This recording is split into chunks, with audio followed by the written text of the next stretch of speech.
Hey everyone. In this video, I'm sharing 20 table rules my D&D groups have used over the years. Some we still use today, and others are table rules we tried but no longer use. None of these are must-haves, but they might give you some ideas for your own group to try out. Some of these are variations or restatements of canonical rules where different options are presented, while others have been a bit more custom-made. In general, I've tried to limit the number of table rules my groups have just to keep things simple.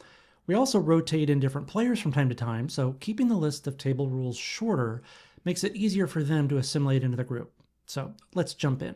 Here are 20 table rules you can try in your D&D game. Watch to the end for a bonus rule that can provide some especially memorable moments. I know it has at my table. Number 1, no evil alignments.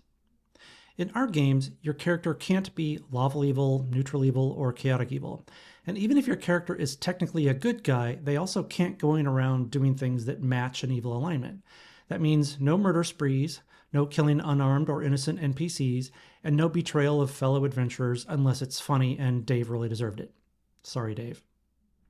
Number 2, called shots come with a penalty. If you want to make a called shot, like aiming for the orc's neck or shooting a goblin in the hand, you can absolutely try. It's harder to pull off though, so you'll take a -2 penalty on your attack roll. If you land the hit, the DM will decide what kind of extra effect it has, like the goblin losing a hand. Number 3, re-roll off-table or cocked dice. Any dice that roll off the table or land cocked, that is, not lying flat, have to be re-rolled, no exceptions. Number 4, rolls must be witnessed. All rolls during play need to be witnessed by the DM or at least another player before you pick them up. Transparency keeps things fair for everyone, especially with Dave. I called BS on that time he claimed to roll 6 nat 20s in a row. Number 5, no digital rolls for stats or hit points. When you roll for your stats at character creation, or later when you're rolling for additional hit points, it has to be done with real dice, not a phone app, and it needs to be witnessed by the DM. The reason for this is rolling multiple dice, like 4d6s, has a bell curve probability. Using a random number generator often has a linear probability, and that's just not cricket. Dave likes to use some phone app he wrote himself to roll character stats. I mean, come on, Dave. Did your character really have 18 in all 6 ability scores? Number 6, stat rolling method. Stats are rolled using the classic 4d6 and drop the lowest roll method. Once you've got your 6 numbers, you can assign them to your ability scores however you like to fit your character concept. And no changing the order after gameplay starts, Dave. Number 7, re-roll 1s for new hit points. When your character levels up and you roll for hit points, if you roll a 1, you can re-roll it. No one likes to get stuck with just 1 hit point on level up. Although we have thought it was pretty funny when Dave rolled nat 1s for new hit points 3 times in a row. That was awesome. Number 8, no PvP or offensive actions. Unless we're doing a special PvP session, you can't attack or harm another player character. If you do, we may have to ask you to leave the group. We're here to play together, not against each other. Number 9, inspiration limits. In 5th edition games, only the DM can grant inspiration, and you can only have 1 inspiration at a time. But if you're feeling generous, you're welcome to give your inspiration to another player. Nobody has ever given inspiration to Dave. And now, number 10, hands off my dice. No one touches another person's dice without their permission. It's as simple as that. And remember, kids, it's bad luck to be superstitious. Number 11, character death is mostly permanent. If your character dies, you can play them again in another game, but not in this campaign, unless they're resurrected, of course. Nobody has ever raised the money to pay for Dave's character to be resurrected. Number 12, resurrection comes at a cost. Every time a character is resurrected, they permanently lose 1 point of constitution. Coming back from the dead leaves a mark. We also have the rule that it takes a week to regain your hit points back to full, and no magic healing is allowed. Number 13, don't sweat the small stuff, but restock. We don't track every single arrow, torch, or ration, but when the group reaches a place where they can resupply, they're expected to stock back up.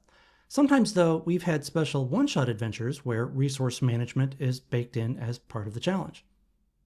Number 14, 2 strikes and you're out. This applies to our teens group. If you miss 2 sessions without an excuse, your seat might be given to someone on the waiting list. We want committed players at this table. And now we're moving on to number 15, keep the game room chill. We don't want to debate politics, religion, or other hot button topics at this table, so this is a space to escape that stuff. This one's been increasingly important in recent years. Moving on to number 16, you control your character. You can give advice and suggestions, but every player has the final say on what their own character does. Respect their choices, even if you do it differently. Number 17, new players join at the party level. If a new player joins, they'll roll up a character at the same level as the party's lowest level character, so no one is too far ahead or behind. Also, we don't like to let the characters get more than 3 levels apart. This was more an issue in games that used old school rules and hasn't really been an issue since we switched to 5e. Number 18, critical rolls, big hits and automatic misses. A natural 20 means double damage, whether it's a player or a monster rolling the dice. A natural 1 means a total miss, but nothing bad happens otherwise. Sometimes we play where natural 20s are just automatic hits without double damage. We're getting close to the end. Number 19, core rules. Because many of my groups have had players come and go, as is the case with many D&D tables, to keep things consistent, we've standardized on the 3 core rule books for whatever edition we're playing.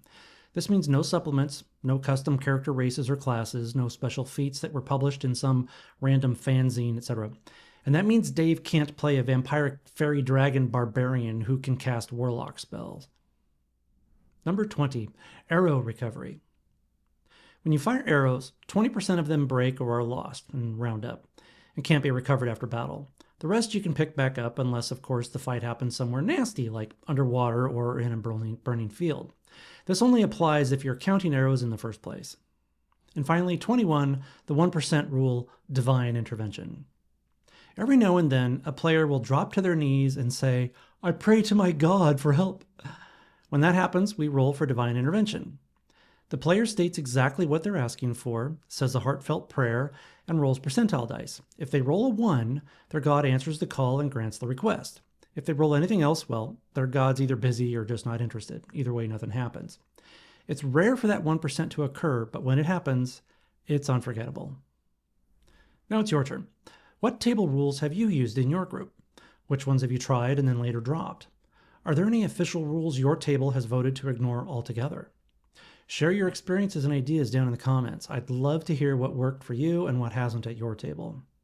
If you found this video helpful, inspiring, or even just entertaining, hit the like button and consider subscribing to support the channel.